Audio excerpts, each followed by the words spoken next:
I just finished restoring an IBM XT 5160 on this channel, and now I'm waiting for parts to overclock and upgrade it. If you haven't watched that video yet, you can find links at the end of this video. But what if you had to travel with your PC back in 1984? Well, IBM had you covered, offering an XT approximating a medium-sized suitcase. This is the 5155, IBM's first and very short-lived portable PC. After just 2 years, it was replaced with a much smaller IBM PC convertible 5140. But that's for another video. As so often on this channel, this IBM isn't working. So let's restore it and see if we can fix it. Okay, so let's start at the back here. And this machine has a very hefty carrying handle. And then there's a large plastic cover missing here. And from the left here we have the keyboard connector with the cord plugged in. That's going back into the machine. And then we have a sticker here, made in the USA, and a serial number, that's pretty low actually, 33,267. And then we have a parallel port, what looks like a graphics card of some sort, a floppy controller, and a serial port. And the last bracket here is a bit weird, it's black and it has a hole here. And then it has an international power supply. And of course that big chunky power switch. And at the front of the machine here we have the keyboard. And weirdly enough, the keyboard is made in the UK. And this keyboard is missing all the rubber feet. So I'm gonna have to find replacements. And both of these hinges here, they are very similar to the regular Model F. And unfortunately both are broken off. So to open up the machine, just lower down the keyboard like this. And inside here we have a Model F. And it's slightly different from the regular Model F. It sounds a bit different. But inside this case they are identical, as far as I know. And then we have a cord connected with an RG11 here. And then we've got a floppy drive here. And a bag with a plastic part. And instead of a second optional floppy drive, this machine has a hard drive. According to Wikipedia, these machines were never sold with hard drives, but this was a very common upgrade for the time. And if I remember correctly, this machine has a garbled screen. So power hooked up, but not turned on. Fingers crossed. Let's see how bad this is. Well, the fan spins up in the power supply, and the LED on the hard drive is flashing, and these machines could be incredibly slow. So if you ever find one of these, give it a minute to boot up. And now we're trying to boot from the floppy drive, and we've got a couple of beeps, but still nothing on the screen. Here we go. It's not a garbled screen anymore. Instead, we've got an error, 3F301. 256K of RAM, and then we've got 1701, which I think is an error too, and then we've got 0 disk and resume with F1, and the LED on hard drive is still flashing, but let's try F1, and it boots to basic. So something isn't quite right, but this machine has been sitting for a few decades. So I'm gonna give it some slack here and let it warm up and then do a couple of reboots. Well, it looks like it's trying to boot from the hard drive. It's kind of weird that it had a garbled screen last time I tried it, about a year ago. And now the graphics seems to work just fine. Now the garbled screen is back. So something isn't quite right with the graphics. Okay, let's try to boot on a floppy before we take it apart. Okay, I'm skipping ahead here of course, but I give the machine a reasonable amount of time and it doesn't try to boot from the floppy. So it's not just the graphics. This machine has at least 2 faults. So let's take it apart and see if we can fix it. Okay, so to take the keyboard off, push on both sides through these holes here and the keyboard will pop off. And then I think we have T15 screws inside here that will release the back cover. And one of the screws is missing, so someone has been inside here before. Okay, so if I'm not mistaken, the cover should come off now. And it does. But first, I'd like to thank PCBWay for supporting today's video. Aside from making excellent PCBs, as shown in many of my videos, they also do CNC machining, sheet metal fabrication, 3D printing and injection molding. Perfect for vintage computer shenanigans like this. Get an instant quote now at PCBWay.com. Thank you PCBWay for supporting this channel. And we are greeted with shields. Tons and tons of shields. So let's start removing shields, I guess. So we can have a look inside. And as IBMs often are, it's put together with bolt head screws. And at the back here we have the PC speaker and the keyboard cable. And it's definitely not a quick machine to get inside with all these shields. And some of these screws are quite tricky to reach. So let's see if that was enough. At least to get this shield off. And it was. And man, that is a crammed machine. Okay, let's start pulling stuff out and see what it is. This is basically an IBM XT just crammed into a smaller case. And I actually think this is our graphics card. So that's a bit weird. It's a very short graphics card. I was expecting a regular CGA card in here. But this is something else. Let's get it out and see what it is. And I can see some dust in here, but nothing extreme. And here's our graphics card. And it's a Hercules card. Yes, Hercules Computer Tech, made in USA, 1984. And as you may have seen in one of my previous videos, I do have a Hercules card in my 5150, but that's not an original card. That card is a clone. Next up we have the floppy controller. And it looks pretty standard. And if the Hercules card wasn't good enough, we've got a pretty interesting expansion card here. This project got a really good start. And it doesn't even have a VARTA. That is a coin cell. This is my lucky day. I should probably pause this video and go and buy a lottery ticket. And sure enough, it's an AST 6-pack plus. I've been looking for one of these for a very long time. And with a coin cell. That is brilliant. So this card looks as good as new. We'll check all the dates in a minute. And this card is filled up with RAM in all the sockets. Yeah, I actually picked up the original manual in a ring binder at Computer Reset. So I'm gonna do some reading and see if it's maxed out as it is. And if not, we'll take care of it. And the card with that weird black bracket is our MFM controller. So unfortunately someone snatched the original CGA card from this machine. But I really shouldn't complain since I got a 6-pack plus and an original Hercules card instead. An original CGA card is probably fairly easy to find. Ooh, look at that chip. Perhaps I'm a nutcase, but I think that white ceramic chip looks absolutely gorgeous. With those golden legs. We'll have a look later at what it is when we check all the dates. And to get further inside, we need to remove the floppy drive and the hard drive. I have to say I'm extremely lucky with the cards I find in my machines.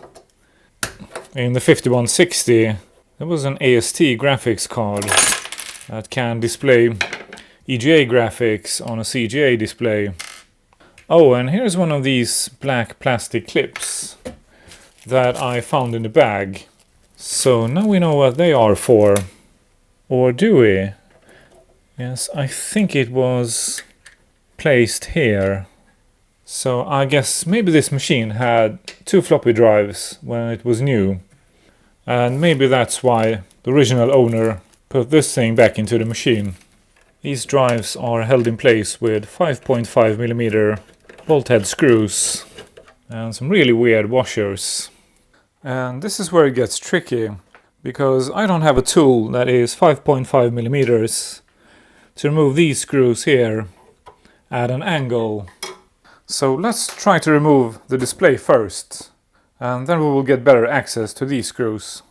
And for some reason IBM used a different type of screw here.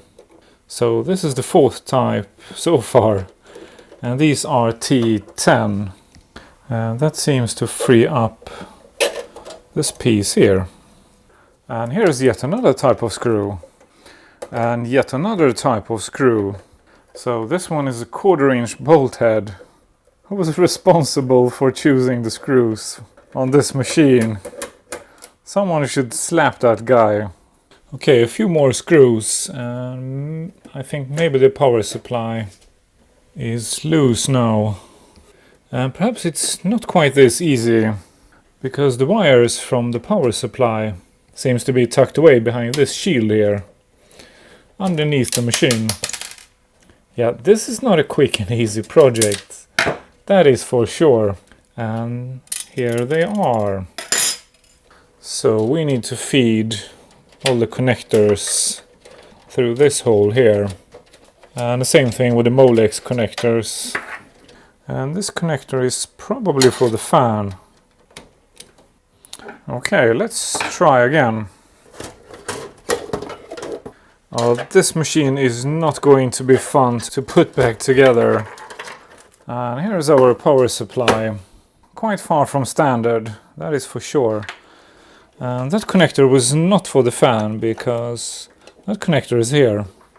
Okay, so let's see if we can remove the display now. And aside from those really large screws, we also have a couple of T10s. And then two more of these really thick bolt head screws on top of the display. And I think these screws are also holding the chassis in place. And I wasn't quite right, because the display is still stuck in something. But now the chassis is loose. Yes, it looks like the chassis has to come off first. And then lastly the display, because the display is stuck underneath the chassis.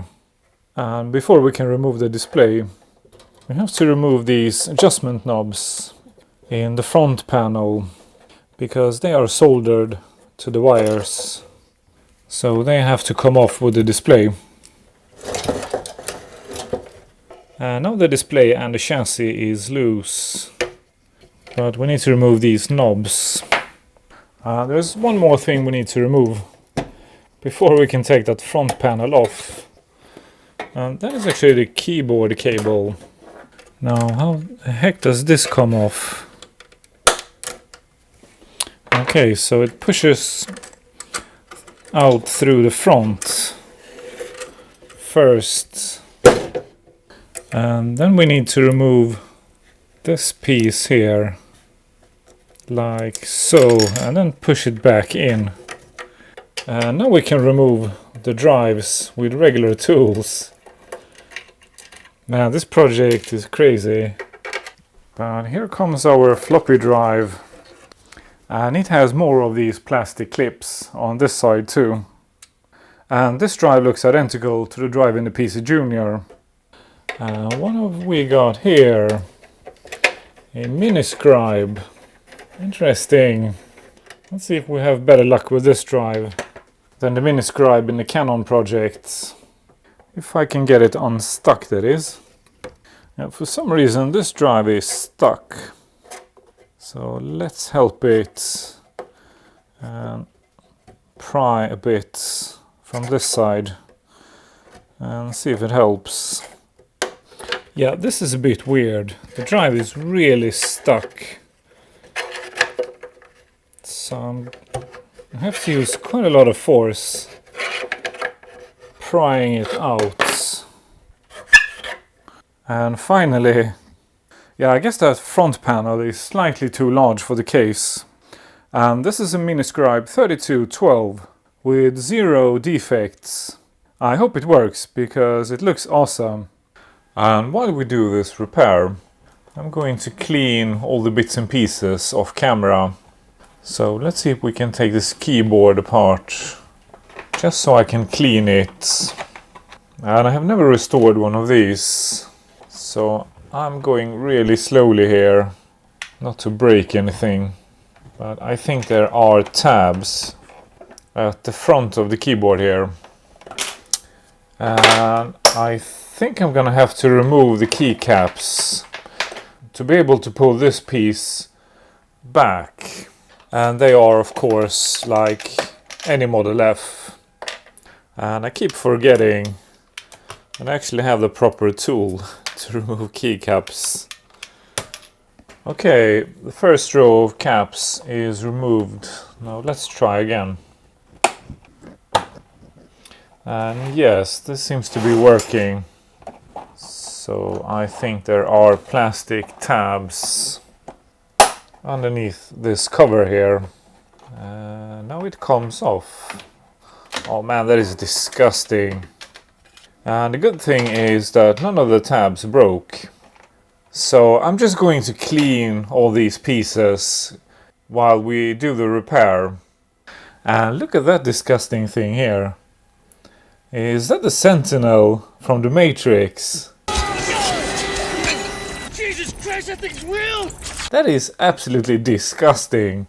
Well, luckily it's dead. And aside from the keyboard case, inside here it looks like a regular Model F, except for these metal brackets. And unfortunately, the foam pad inside these keyboards is known to dry up and go bad. And another one of those nasty creatures.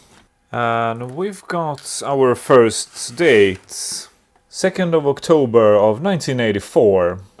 And I managed to figure out how to remove these. So these are spring-loaded. And if I push from both sides, I can pull this side out. Like so. And it's a two-piece thing with a spring inside.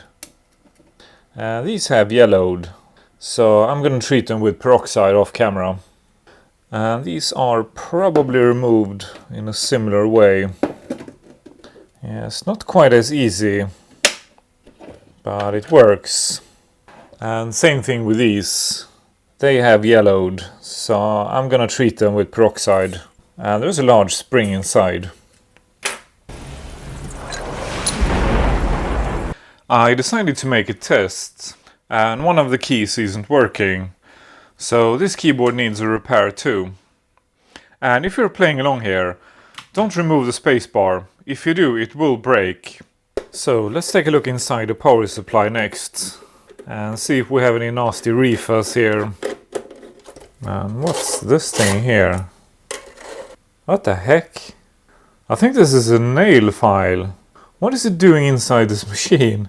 How's that for weird? Well, that is disgusting. But I can't see any reefers. So that's good. But what the heck is going on here? Check out this safety cap here.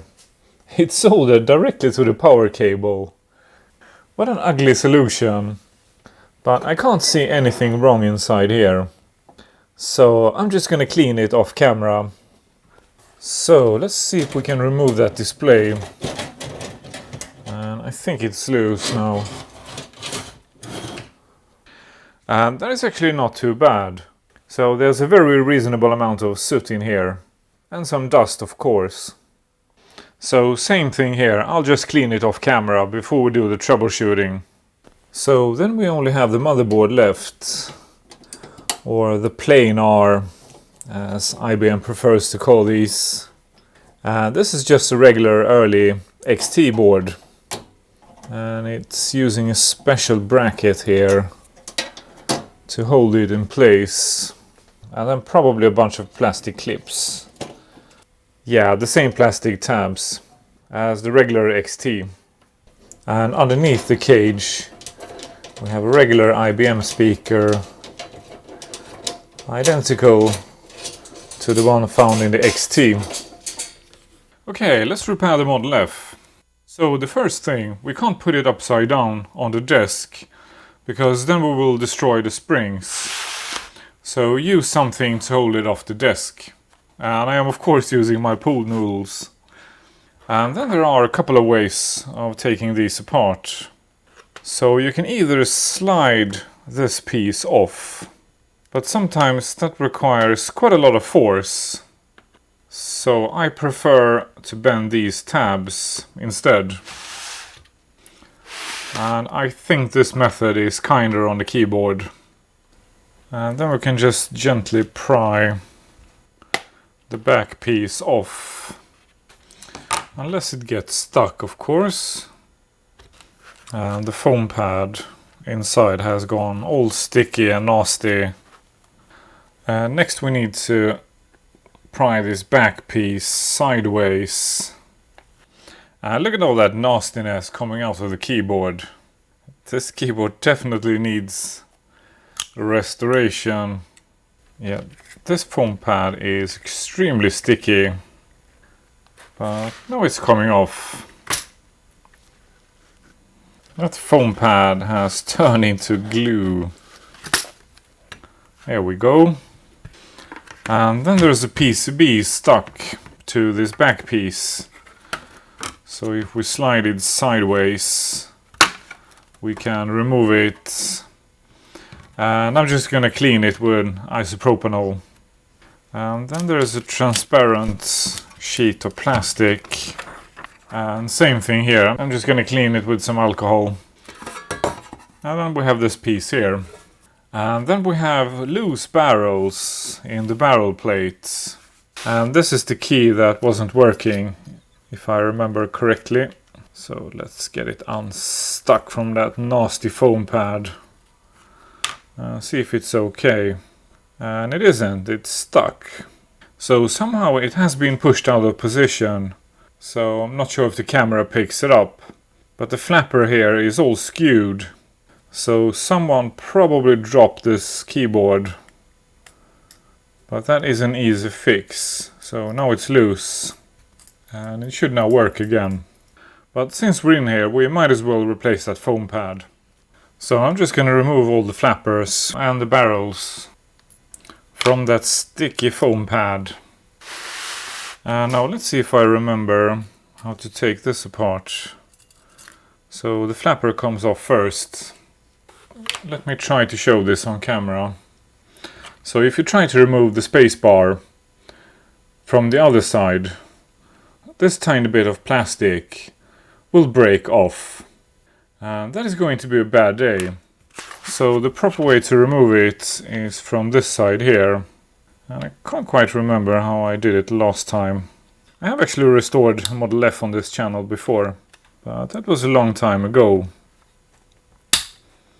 And here we go. That freed up this pin here, like so. And now it's safe to remove the space bar. There we go. So this tab here will break off very easily if you're not careful. So there's quite a lot of glue left on this barrel. So I'll clean it off with some IPA. So I'll just remove the rest of these off camera and clean them. And then we can continue this video. And this is what's left of that foam pad. Yeah, these things don't age well. It just turns into dust. But the good part here is that the cage here has not rusted like it had on my other two Model F restorations. So I think underneath this dust, this piece is probably very clean. And by the magic of video, I will be back with clean parts in about 1 second. And the next step is to take a sheet of neoprene and cut it to size. You can buy these pre-cut, but I just picked this large sheet up on eBay. And then I cut it to size. And I was right about that barrel plate. After some cleaning, it looks as good as new. And the sheet is cut to fit inside. And next I'm going to tape it down, so it will hold still while I mark out the holes. So I'm just going to use some sticky tape, just so it doesn't move for a few minutes. And next I'm going to use my pool noodles that will push the neoprene sheet against the barrel plate. And then we can just use a regular Sharpie and mark all the holes. So I'll do this off camera, and then we will punch out the holes. And now we can remove the neoprene sheets from the barrel plates with all the holes marked out. And the next step is to punch out holes for every barrel. And the hole puncher I have is way too large. But this is not a high precision job. So good enough is actually good enough. And this is just a repetitive but fairly easy task. And the hole puncher I'm using is 16 millimeters. So I guess the original holes are probably about 14. So if you're shopping for one of these, get something smaller than this one. But as I mentioned, this is not a high precision thing. So this is actually close enough. So I'll just skip ahead here. And the next thing we need to do is to cut the neoprene to fit these holes here. And I'm just going to use a knife. And that should be good enough. And as you can see, my punched holes are slightly larger than they really need to be. But the Model F is not that picky. So I have done this twice on other keyboards and they work perfectly. And the final step is to make small holes in between these large holes in the neoprene sheets to match these holes here. And that's the toughest part of the job for me, because my puncher for small holes is completely crap. And I forgot to buy a new one.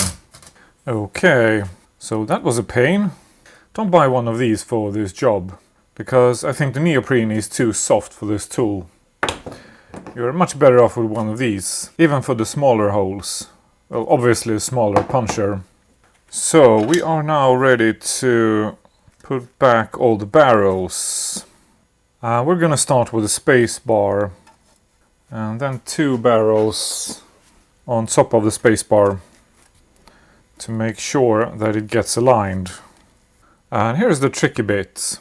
So you need a piece of dental floss, and then you need to fold it and feed it through the hole of the barrel, like so.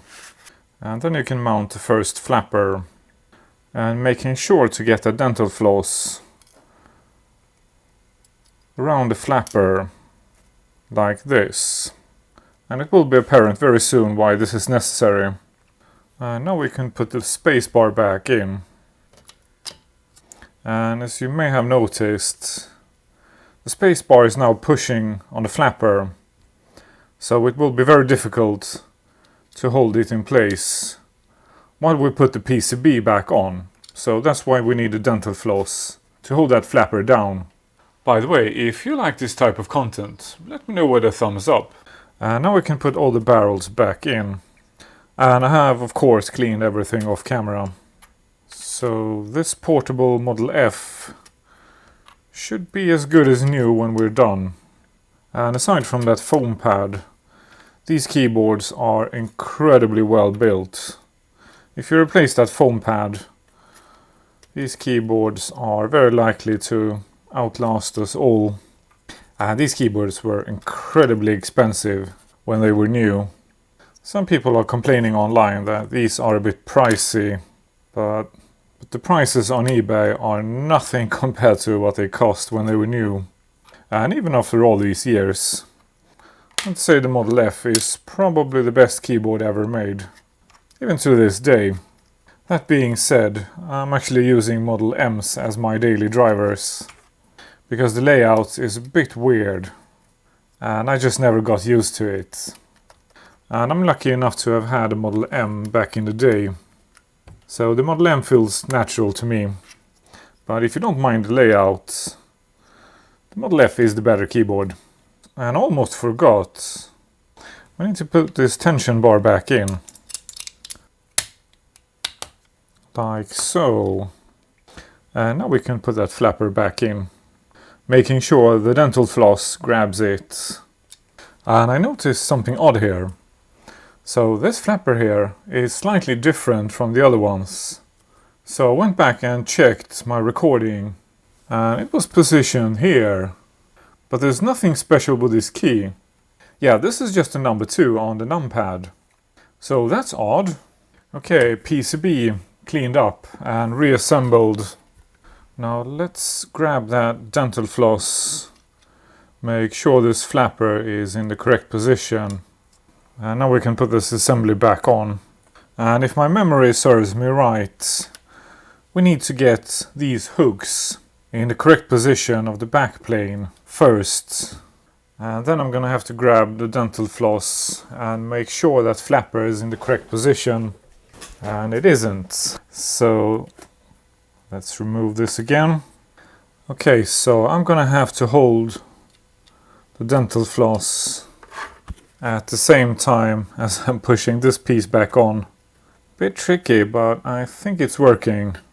Okay, so the next thing we need to do is to bend this piece back, like so, because it needs to go through this hole here.